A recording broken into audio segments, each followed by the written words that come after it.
देश में पत्रकारिता को एक अलग पहचान दिलाने में इंदौर का बड़ा योगदान रहा है।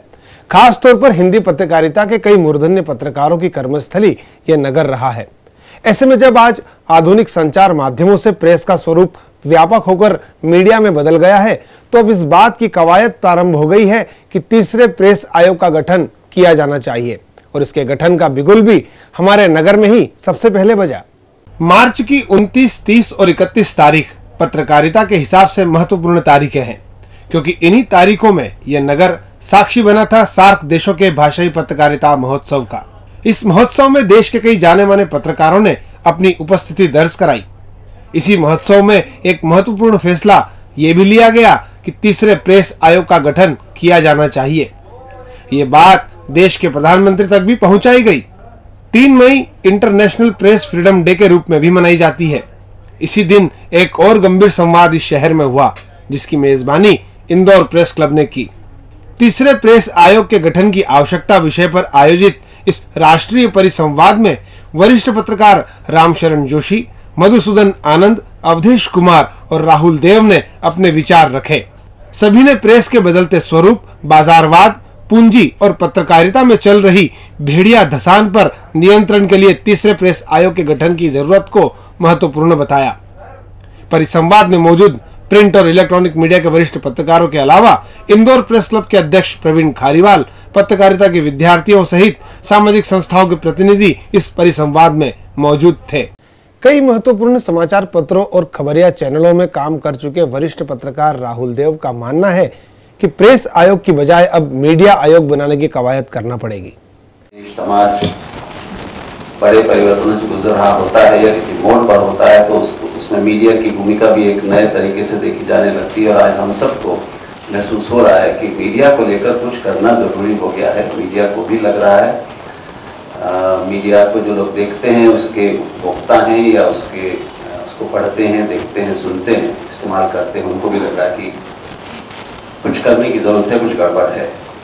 क्या गड़बड़ है और क्या करने से वो चीज होगी, इसको जानने का जो हमें उपाय लगता है वो एक सक्षम और साधिकार अधिकार संपन्न मीडिया आयोग। अब जाहिर है वो प्रेस आयोग तो नहीं हो, तो वो मीडिया में सब कुछ, हम उसको माध्यम कह लें या मीडिया कह लें, लेकिन इन सभी नई और आने वाली और भविष्य की भी टेक्नोलॉजियों को मिलाकर जो तस्वीर बनती है, उसमें किस तरह भारतीय मीडिया, भारतीय लोकतंत्र में एक सार्थक, स्वस्थ और पहले से ज्यादा पारदर्शी और स्वच्छ भूमिका निभाए कि वो लोकतंत्र को आगे बढ़ाए और हमारे जो हम जिन्हें संवैधानिक आदर्श अपने मानते हैं उनको पूरा करने, सुनिश्चित कराने में अपनी एक भूमिका तय करे। अभी तो जो अराजकता है, जिस तरीके से वो बढ़ रही है, उससे सब परेशान है। अभी हम लोग आज ही आने से पहले बात कर रहे थे, आज सरबजीत के अंतिम संस्कार को लेकर सुबह से जो चल रहा है, दरअसल 3 दिन से जो चल रहा है लगातार, अगर हम केवल टीवी पर जाएं तो लगता है कि देश में और कुछ है ही नहीं और एक अजीब हाहाकार की स्थिति पैदा कर दी गई है। और ये हम पाते हैं कि हर बार जब कोई ऐसा, जैसे रजी नमस्कार,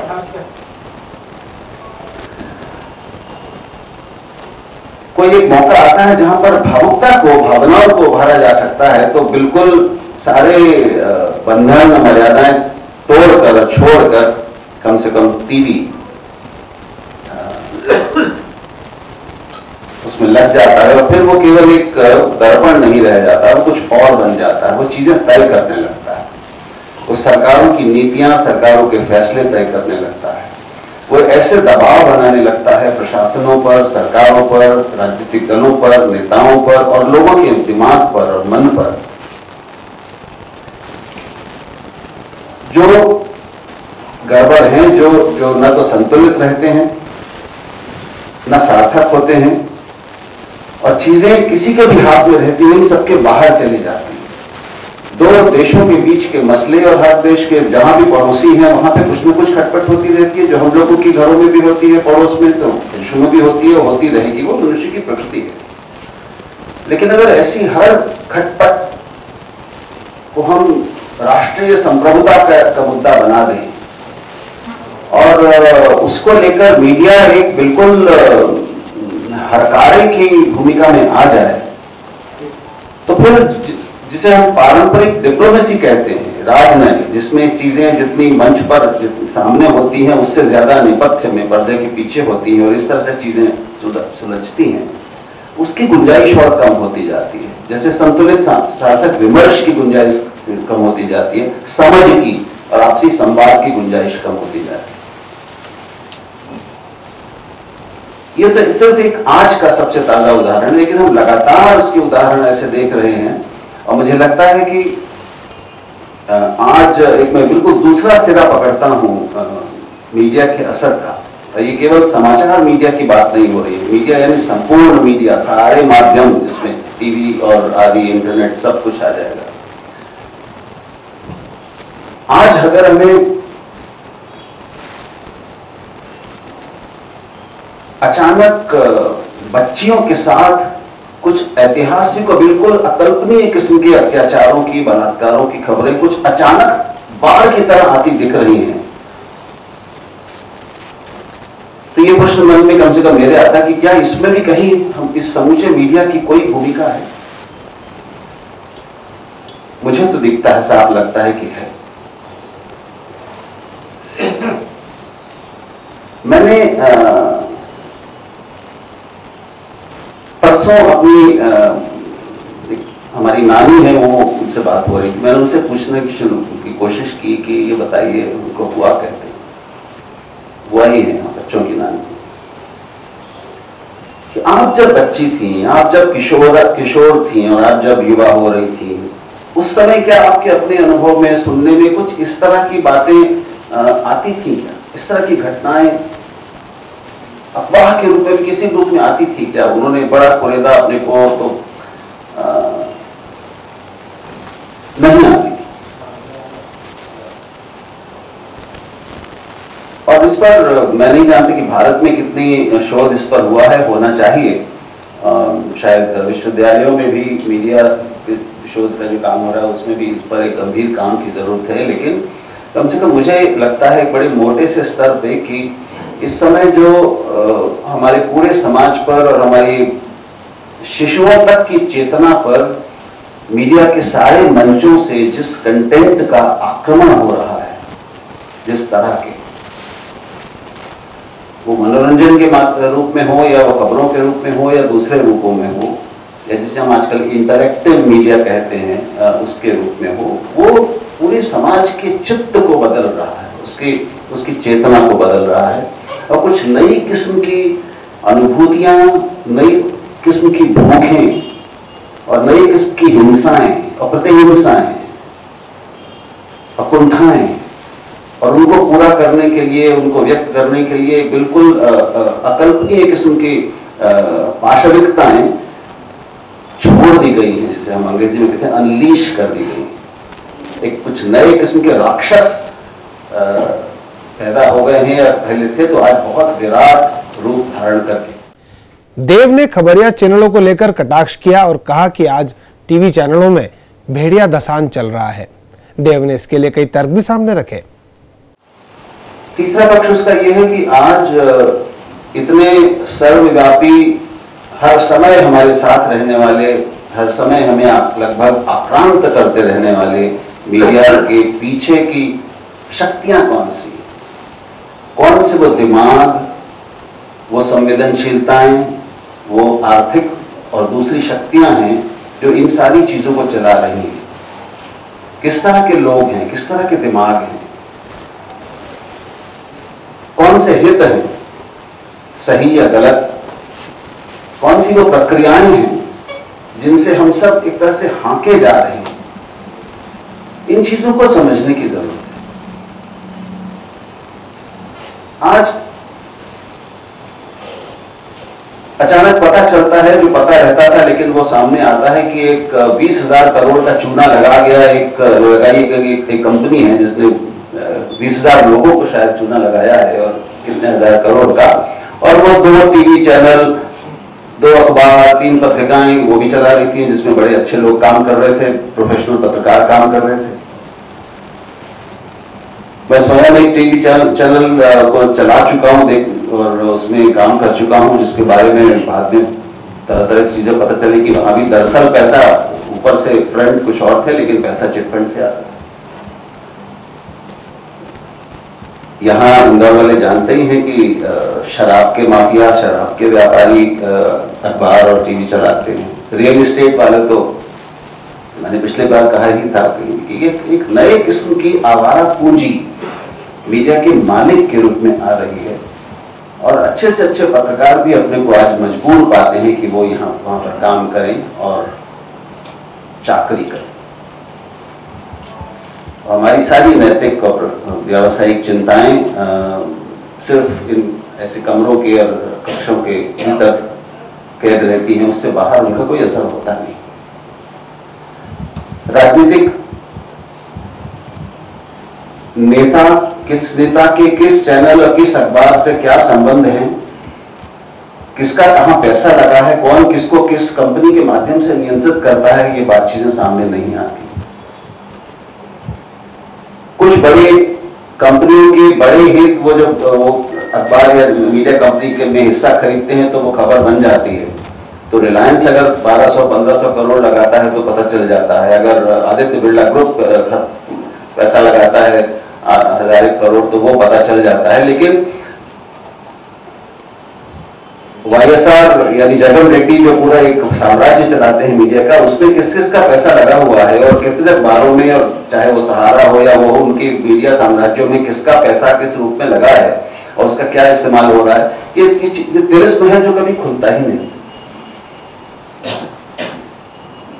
और ये एक तरह का कम से कम टीवी में जो एक भेड़िया घसान चल गया है कि किसी एक चैनल ने, अगर प्रमुख चैनल ने कोई एक चीज चलानी शुरू कर दी है, जिसे हम लोग कहते हैं कि खबर उठाना, उस खबर को उठा लिया उसने और उस पर उसने कुछ बड़ा हंगामा कर दिया, तो बाकी सारे के सारे चैनल अपने सारे पत्रकारीय विवेक को दरकिनार करके मजबूर हो जाते हैं कि वो भी उसी भेड़िया घसान में शामिल हो जाए। और इस तरह से पूरे देश का, पूरे मीडिया का, अखबारों का भी एजेंडा एक मीडिया हमारे देश में तय कर रहा है। और वो एजेंडा तय करने वाली ताकतें, दिमाग, संवेदनशीलताएं और वो आत्माएं या प्रेत कौन है, ये हमें नहीं पता चलता। ये हम अकेले नहीं हैं उसमें। अभी जो एक बड़ी प्रसिद्ध 2-3 साल पहले इंग्लैंड में जो घटना हुई, जिसके कारण मर्डॉक साहब को वहां का एक 100 साल पुराना अखबार बंद करना पड़ा, बहुत दुनिया भर में उनकी बदनामी हुई, एक बहुत जांच हुई, लेविसन इंक्वायरी हुई, उसकी जो रिपोर्ट सामने आई है उससे भी बहुत सारी चीजें निकल के आई हैं कि वो तथाकथित विकसित देशों में और ऐसे देशों में जिनकी पत्रकारिता वैश्विक मापदंड और मानक रही है, वहां भी ये ऐसे लोगों और शक्तियों का बिस्तराना एक दोस्ताना सामने आया है, जिनको आपस में दरअसल जाने माने स्तंभकार अवधेश कुमार ने बड़ी बेबाकी और विद्रोही तेवरों में अपनी बात को सबके सामने रखा। उन्होंने माना कि पिछले 1.5 दशक में पत्रकारिता और उसके माध्यमों में अभूतपूर्व परिवर्तन आया है। पूर्व में बने 2 आयोगों की सिफारिशों को माना भी गया, लेकिन अभी भी पत्रकारिता का स्याह सच सामने नहीं आ पा रहा है और इसे सामने लाने के लिए तीसरे प्रेस आयोग का गठन होना लाजमी है। ये पत्रकारिता कोई टापू नहीं है कि जो कुछ समाज में हो रहा हो उससे वहां हर चीज अलग होगा। जब पूरी राजनीति और पूरी सत्ता इस बाजार पूंजीवाद के राक्षस को ही हमारे आपके कल्याण का वाहक बनाकर और उसी प्रकार से प्रचारित नहीं करे, उसको संपोषित कर रही है, अगर उसी के सारे नीतियां और कदम उसी प्रकार से उठाए जा रहे हैं तो उसमें वातावरण कैसा बनेगा। और ये जो व्यवस्था है ये क्या करती है, ये व्यवस्था मनुष्य का खर्च इतना बढ़ा देती है कि आपके पास कुछ बाहर सोचने का समय ही नहीं है। आप या तो उसकी चिंता में रहते हैं या उसी को पूरा करने के प्रयास में आप लगे रहते हैं।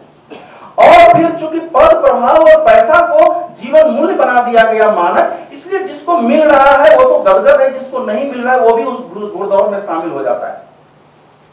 तो ये पूरी स्थिति यहां है। अब इसमें मेरा मानना है, जोशी जी इसका उत्तर देंगे कि क्या आयोग के लिए ऐसा व्यक्ति उपलब्ध हो सकेगा जो बिल्कुल इससे निरपेक्ष होकर के, निसंग होकर के सोचता हो और न्याय संगत और ईमानदारी तरीके से वो संस्तुति कर सके, और उसको ऐसा वायुमंडल मिलेगा क्या इस समय जो माहौल बना हुआ है? ये महत्वपूर्ण विचार है। और स्वयं पत्रकारों के अंदर से उसको कितना समर्थन मिलेगा? तो मेरा तो मानना है कि इसमें जो हम लोग ये मांग कर रहे हैं वैसे ही है जैसे चंद्रमा से दिन के प्रकाश या समुद्र के खारे पानी, समुद्र से मीठे पानी की मांग करना। मेरी नजर में तो ये इतना ही है। अब जैसे मैं इसको ऐसे भी देखता हूं, जैसे कांग्रेस पार्टी जब बनी थी आरंभ में आजादी के समय, तो उनको बड़ा विश्वास था कि ये जो अंग्रेज है ये तो लिबरल है, इन्होंने अपने यहाँ डेमोक्रेसी स्थापित की, हमारे देश में भी जरूर डेमोक्रेसी देंगे।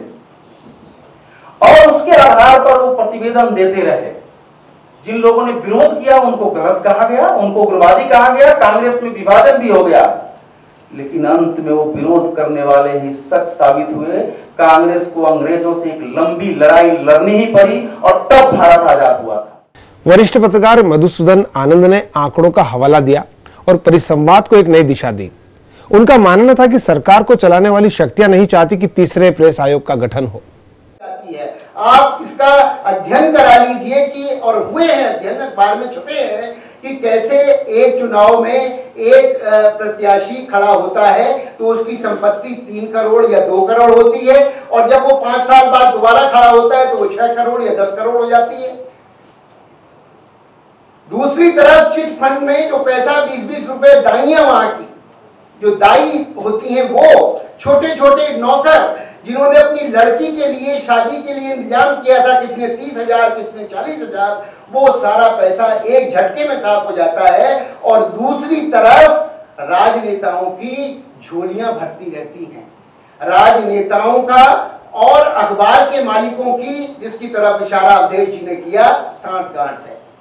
यही कारण है कि 2001 में इस बात की संस्तुति की जा चुकी थी कि तीसरा प्रेस आयोग गठन किया जाना चाहिए, लेकिन कुलदीप नैयर जी ने एक प्रेस कॉन्फ्रेंस में, एक प्रेस रिलीज में कहा है कि सरकार में बैठे हुए, बल्कि जो सरकार को चलाने वाली शक्तियां हैं, वो नहीं चाहती कि तीसरा प्रेस आयोग का गठन हो। इस तरह तीसरे प्रेस आयोग का गठन कैसे होगा? एक तो तीसरे प्रेस आयोग का काम ही इतना विकराल है और दूसरी तरफ उसमें बाधाएं इतनी ज्यादा हैं, तो कैसे होगा? कौन करेगा उसको? नए नए मीडिया के मालिकों ने नए नए हथकंडे अपनाए हैं, नई नई चीजें निकाल ली हैं। एडवर्टोरियल्स, मतलब जो विज्ञापन है उसमें उसको, उसका पैसा ले लिया आपने और उस पर ऊपर लिख दिया एडवर्टोरियल, मतलब ये है तो एडवर्टीजमेंट, लेकिन इसे न्यूज की फॉर्म में या विचार की फॉर्म में, लेख की फॉर्म में ऐसे पेश किया गया जिससे कि ये बहुत ही ऐसा लगे कि ऑब्जेक्टिव ढंग से लिखा है। हालांकि होती है वो प्रेस रिलीज, उसका पैसा लेते हैं। पेड न्यूज का चुनाव आयोग कह रहा है कि हमारे पास कोई कानून नहीं है कि हम कैसे ये पेड न्यूज की चीज को खत्म करें। हम बिल्कुल अशक्त हैं इस मामले में। अभी कल ही, आज ही मैं सुबह जब विमान में बैठा था, राहुल जी के साथ अखबार देख रहा था, तो उसमें मैंने बड़ी मजेदार खबर पढ़ी कि कर्नाटक में जो मतदाता हैं वो पान का जो पत्ता है, जिसको हमारे यहाँ बीड़ा बोलते हैं, तो पान के बीड़े में 1000 का, 500 का, 2000 रुपए रख के और वो पान के पत्ते और के साथ पान का पत्ता बना के, बीड़ा बनाकर, और वो मतदाता को देते हैं। और ये जो है उनके अंधविश्वास है कि किसी ने पान दिया है आपको तो आप उसे ही वोट देना, आपने उसका पान खाया है। कुछ नमक दे रहे हैं कुछ जगह दूध दे रहे हैं, कुछ जगह सिर्फ सुपारी दी जा रही है। तो ये जो राजनेता हैं, जो पॉलिटिक्स में काम करने वाले हैं, ये तो कहते हैं ना, तू डाल मैं पात, तू चल तो सही, तू बना तो सही दे कानून, मेरे पास उसकी काट है, मैं जानता हूं कैसे उसकी काट की जाती है। तीसरे प्रेस आयोग के गठन की पुरजोर पैरवी करने वाले वरिष्ठ पत्रकार राम बहादुर राय इस परिसंवाद में शामिल तो नहीं हुए, लेकिन उनके द्वारा भेजे गए पत्र को पढ़ा गया। परिसंवाद की अध्यक्षता कर रहे वरिष्ठ पत्रकार रामशरण जोशी ने सबसे अंत में अपना अध्यक्षीय उद्बोधन देते हुए तीसरे प्रेस आयोग के गठन को जरूरी बताया। राहुल जी से लेकर के और अंतिम राय बहादुर जी तक दरअसल देखा जाए तो जो मुख्य स्वर जो उभरा है वो यही है कि क्या वो तीसरा प्रेस आयोग हो या कोई एक ऐसी व्यवस्था हो जो आज जो मीडिया का जो चरित्र जन विरोधी हो चुका है उसको जरा पटरी पे लाया जा सके। मैं समझता हूँ कि शुरू में आरंभिक वक्ता राहुल जी ने बहुत ही संतुलित शालीनता के साथ उन चीजों का बड़ा अच्छे ढंग से विश्लेषण किया।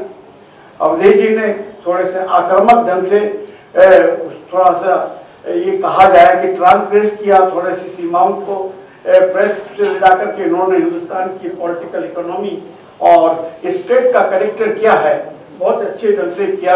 हालांकि ये सब लोग हम लोग करते रहे हैं अपने अपने बड़े इससे भी ज्यादा जुझारू ढंग से। मधुसूदन जी ने भी वही किया। हमारे अवधेश जी ने एक बात बड़ी अच्छी कही कि मुक्ति बोध का भी उल्लेख किया और मुक्ति बोध ने एक बात कही थी अगर याद हो, उन्होंने कहा कि पार्टनर बता तेरी पॉलिटिक्स क्या है। निश्चित ही मीडिया को मैंने कभी भी एक स्वतंत्र परिघटना के रूप में कभी नहीं देखा। मीडिया चाहे भारत का हो या दुनिया का हो, वो तत्कालीन और समकालीन जो सामाजिक आर्थिक जो व्यवस्था जो तंत्र होता है, जैसा जो निजाम होता है, उसका ही एक हिस्सा होता है, बाई प्रोडक्ट होता है। इसलिए असली बात कुल मिलाकर के उस पर आ जाती है कि आपकी का निजाम क्या है, निजाम का चरित्र क्या है, उसका किरदार क्या है। क्या वो निजाम जन विरोधी है या जनता का हिमायती है। थोड़ी देर पहले चर्चा हुई कि एक जमाने में मिशनवादी पत्रकारिता हिंदुस्तान में हुई, उसके बाद प्रोफेशनलिज्म आया और तीसरा आज जिस दौर से हम लोग गुजर रहे हैं और वो है कमर्शियलाइजेशन या धंधाकरण। जाहिर है कि धंधाकरण का असली मकसद मूल मकसद होता है मुनाफा, और मुनाफा किसी भी कीमत पर हो उस पर सोचने की कोई जरूरत नहीं है। मैं अब बहुत विस्तार में नहीं जाऊंगा, लेकिन निश्चित ही बहुत ही बुरी स्थिति है। जोशी ने प्रेस आयोग की ताकत को बढ़ाने के लिए कई महत्वपूर्ण सुझावों को साझा भी किया। सोशल ऑडिटिंग की व्यवस्था, सोशल ऑडिटिंग सबसे जरूरी है।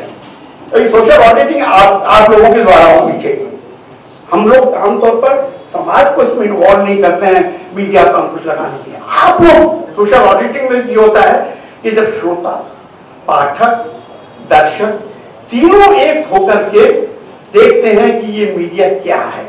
अगर कोई जनविरोधी या कोई गलत खबर देता है, एक चैनल गलत देता है, आप उसका बहिष्कार करिए ना, तय करिए कि हम अपने मोहल्ले में इसको नहीं देखेंगे, हम ये अखबार नहीं खरीदेंगे, हम ये चैनल नहीं देखेंगे इतने दिनों तक। और ये अखबार में आए कि जैसे कि आप लोग कई लोग होते हैं चुनाव के समय वोट नहीं देते, ये आप लोग पढ़ते ही हैं, तो आप एक बार करके तो देखिए कि जन दबाव, जनता का दबाव तो बनेगा। आप अगर ये तय कर ले कि 50,000 पाठक या दर्शक कि हम इसका बहिष्कार करते हैं, फिर आप देखिए तो सही क्या एक लहर आती है। दूसरा, पत्रकारों की सुरक्षा, स्वतंत्रता और स्थायित्व की व्यवस्था, ये भी बहुत जरूरी है। पत्रकार लोग काफी मारे भी हैं, ये भी मैं बतला दूं, ईमानदार पत्रकार ही नहीं, मतलब काफी कमी। पिछले साल में एक रिपोर्ट आई, 300 से ज्यादा पत्रकारों की हत्या हुई और करते हैं। फिर इसके बाद प्रेस, दूसरा ये राष्ट्रीय प्रेस आयोग के साथ साथ क्षेत्रीय आयोगों, प्रेस आयोगों की गठन की भी आवश्यकता है। क्षेत्रीय स्टेट लेवल पर भी एक छोटे प्रेस कमीशन बनाए जाएं जो कि निगरानी रखें। अब उसका नाम कुछ भी आप दे सकते हैं। और प्रेस प्रति प्रबंधक मान्यता प्राप्त, अब ये सबसे अंतिम जो मेरी मांग है, बल्कि सबकी होनी चाहिए, प्रेस प्रति यानी ऑनर्स प्रबंधक तथा मान्यता प्राप्त संपादक और अन्य वरिष्ठ पदों यानी संयुक्त संपादक, स्थानीय संपादक, ब्यूरो प्रमुख, चीफ रिपोर्टर आदि पर आसीन पत्रकार प्रति 30 वर्ष अपनी चल संपत्ति, चल अचल संपत्ति की घोषणा करे। किसी ने ये कहा कि भाई हम औरों पर कोड़े बरसाते हैं और हम चाहते नहीं हम पर कोड़े ना बरसे, हम तो मलाई खाते रहे। ऐसा तो नहीं होना चाहिए। कितना एक ये जो मीडिया ऑनर्स हैं, और न जाने कभी इनका खंगाली है। अवधेश जी और सब लोग कह चुके हैं, उसके गहराई में मुझे जाने की जरूरत नहीं है। लेकिन अगर मान लीजिए हम कहें कि मैं हर 30 वर्ष आपके पास 50 करोड़ का था, आज 100-150 करोड़ का हो गया, तो जस्टिफाई करिए, आपकी बुक बढ़ाइए। और अगर नहीं कर सकते तो भी, क्योंकि आप समाज के प्रति जवाबदेह हैं।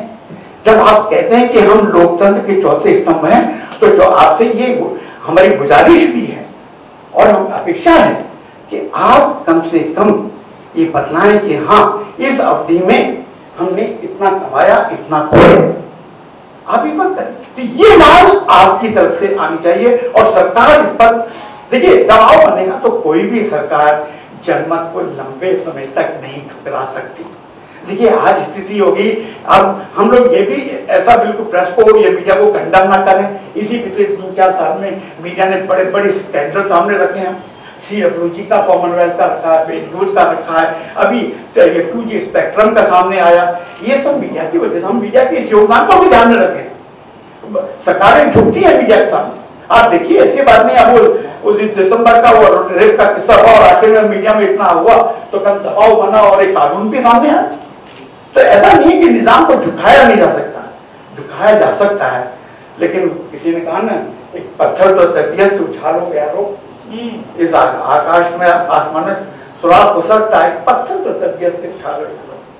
तो ये थी अंतर्राष्ट्रीय प्रेस स्वतंत्रता दिवस के उपलक्ष्य में तीसरे प्रेस आयोग के गठन की मांग पर आयोजित परिसंवाद को लेकर DG न्यूज की खास रिपोर्ट।